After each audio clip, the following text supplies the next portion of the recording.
we're concerned about losing the downtown shopping area and everything else. So it's okay to put Costco down by the airport, but it's not okay to put Costco in the other way with an effect on downtown shopping? What's the deal here? Adding one more large retail store in an area of other retail stores will have a far less significant impact than creating an entirely new retail center of 500,000 square feet or more. It's apples and oranges. I didn't get a chance, thank you. When I talk to folks, and it seems that a Costco and a Trader Joe's are what people are asking for most, and there is room for those stores. So when a billionaire developer takes the risk of purchasing our large industrial site next to our largest population area, we do not owe them anything. We have areas that can be developed for these uses that people would like to see, and we need to maintain the viability of our industrial location. That's amazing to me, because I understood that was going to cost us money to put them down by the airport, but maybe I'm all wrong here. Maybe the information that I received is a little different. And then not only that, the traffic problem, since I go off of Tommy's Road all the time and back onto Perkins as well, doesn't seem to be addressed. We're just going to stick them in there and throw another lane in, and then at some time we'll fix the overpass and everything else. You as a taxpayer are going to eat the bill. Thank you. And what are the traffic impacts of developing the Masonite site? 4 or less. And I would turn around and bet you a steak dinner on that one. Okay, let's go. Let's try one more development project here. What is the status of the renovation of the county jail? The possible relocation of both the jail and the courthouse. What's your position on locating them together or changing the location of either one? Mr. Mayfield gets to start on that. Shoot the question to me again there. I was kind of incubating here. I think this is about the project, perhaps, to move the county jail and the courthouse to the Brush Street Triangle. That was part of the planning issues on the UVAP, the So you want to know what my opinion is about that, is what you're Yes. saying? What is your opinion on, put it that way, what is your opinion on this project? Well, unfortunately, the Ukiah Courthouse is going to have to be relocated because it can't, the state's, it doesn't meet the state standards and safety standards and so forth. The Brush Street Triangle is a big enough area at this particular moment to place it. It costs us $1 million a year to turn around and transport the criminals, I guess if you want to say that, from the jail, the county jail, down to the courthouse. So wherever we put it, we need to turn around and combine them together so we won't be losing $1 million that way, and we can then turn around and hire the sheriff's department or the other police that we need to have added to that, and also make the economy better for the county. It will happen whether it goes down there or not. I know that Ukiah Smart Growth has presented a plan to turn around and place it downtown and try and put it down by the railroad tracks in that area. Doesn't look too feasible because it's going to cost us a lot of money. That's what I saw so far. Thank you. Ms. Clifton. There is no need to uproot the county courts from our walkable core where it has been for a century or more. So placing our courthouse out on a suburban style campus that depends on automobiles is a poor choice. We need to replace our jail now, that is clear. And the money from the state to replace our court is going to be down the line. We need to work on replacing the jail now, and I do not support moving the courts out of downtown Ukiah. But I want to support immediate creation of a jail and an honor farm in a new accessible location. Thank you. Mr. Mulhern. I'd like to see the new courthouse get built, as Ross said, next to the jail so that the bailiffs or sheriff's deputies can just march the prisoners into the courtroom, have their trial, and march them back without transporting around. I think that the courthouse in the downtown, when I visualize a nice downtown, if you think of the Healdsburg Square or the Sonoma Square or Petaluma or Lodi, there's a lot of places that people go now where there's a vibrant downtown. They don't have a courthouse right in the middle of it.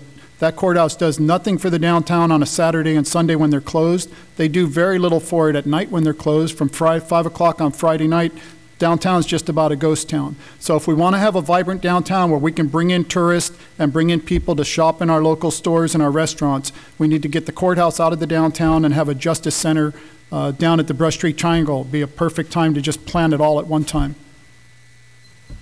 Mr. McCowan. We do need a new courthouse and a new jail. I favor keeping the courthouse, which would be the courts, the DA, the public defender, alternate defender, probation, convenient to the existing downtown.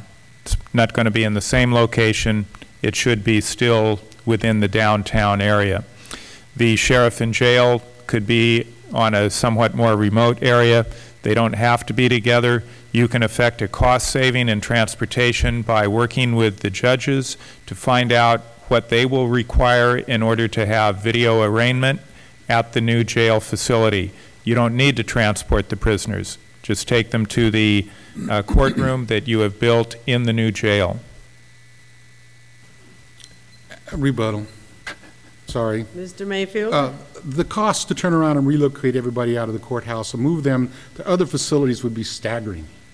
Would be incredible. I do relocation during disasters for schools and public facilities and buildings and everything else. And believe me, the time frame it takes to turn around and do the rehab and everything else you're talking about is just out of this world. The other element, they need to be together. They need to be together because the other doesn't work very well. And it's been practiced throughout other places in the state and so forth. It's not exactly the best. Rebuttal, please. I think it's a little bit ridiculous that the county took over the best corner in the city, Perkins Street and State Street, for child support or whatever they do. That building does nothing to help the downtown on the weekend. That could be a nice restaurant, it could be a nice something. There's a lot of offices on School Street that don't need to be there, that could be private enterprise. You guys are talking about promoting private enterprise and incubator businesses. If we can get that cleared up, we could have a nice little downtown, a nice friendly community, walking community. There is another concern that if you take all the court personnel out of the downtown, who will support the local restaurants and the boutique stores that are there now? And the jurors. Okay, well, we've got lots of opinions on that. One of the things that people are interested in is knowing whether each of you is a team player, and that will you, if you're part of this Board of Supervisors, be able to help them to reach a consensus more often than they apparently have in the past. Ms. Clifton gets started on that one. What do you have to offer that would show that you would be good at that? I believe that my life experience has given me the personality to be a team player. I come from a background, my grandparents are Quakers. I attended the Quaker boarding school my father went to back east in high school.